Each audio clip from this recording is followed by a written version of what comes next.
String accumulators are a useful programming design pattern which allows you to build output. It allows you to show basically what the user entered and communicating back at the end of a program run.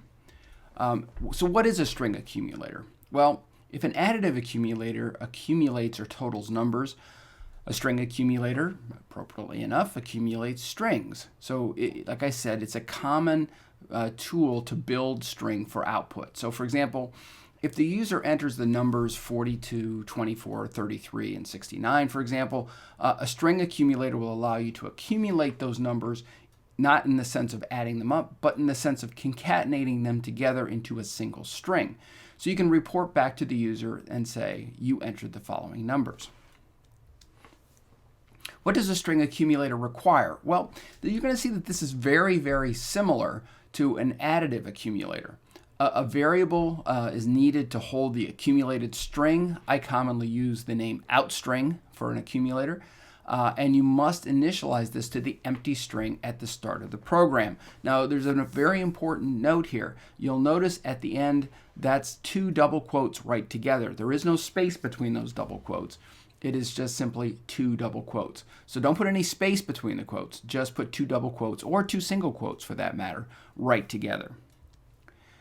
You also need a loop which iterates over the information to be accumulated. This is very similar to an additive accumulator. I tend to use the name response for my variable, and that might be information entered by the user, or it could be an existing list. You also need the accumulator function. Again, very similar to what we did before, and that is with the additive accumulator. The look is identical for the most part.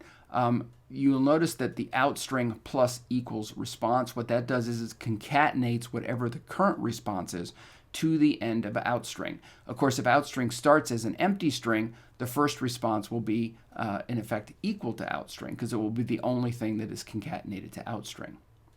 And again, just like the additive accumulator, the response's value changes each time the loop iterates. Again, same type of thing. You'll notice very much the same pattern here. This is why we call them both accumulators. Regarding whether you should use a for loop or a while loop, the same two conditions hold. For loops are going to be great for a specific number of times, and a while loop is going to be great when you want to terminate when some condition is met. Here's an example. Using a for loop, let's suppose we want to have the user enter 5 numbers or 5 responses. In this case, it doesn't actually have to be numbers, because you'll notice that with the input function, we are not actually converting it to anything. Response is simply going to be whatever string the user enters. We're going to loop 5 times. It's going to go from 0, 1, 2, 3, 4. It will never get to 5.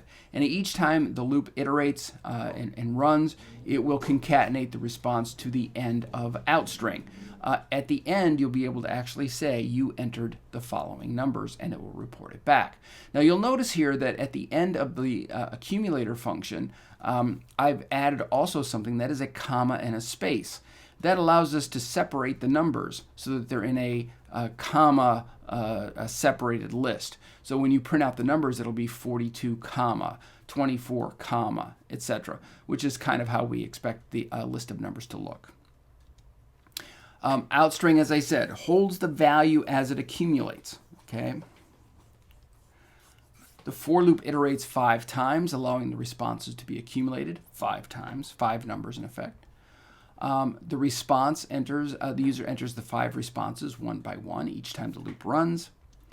And again, it accumulates the response into outString. So each time the loop iterates, the response will be concatenated to the end of outString. And then the print statement, since it's outside the loop, it will, just like the additive accumulator, print it at the end.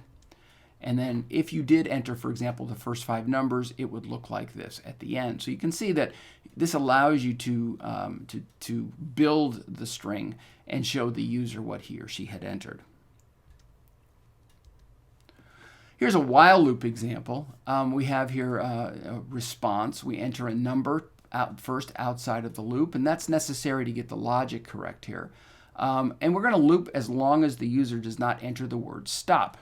Again, we use the comma space at the end of the accumulator function there, which allows us to tack on the commas. we ask the user, once the user has entered something, at the bottom of the loop, then we ask the user to enter a number, and it keeps looping. You might try this actually in VS Code, because you'll see how this logic works, and you can actually see how the two input statements here are necessary. At the end, it will, of course, print out the numbers that were entered.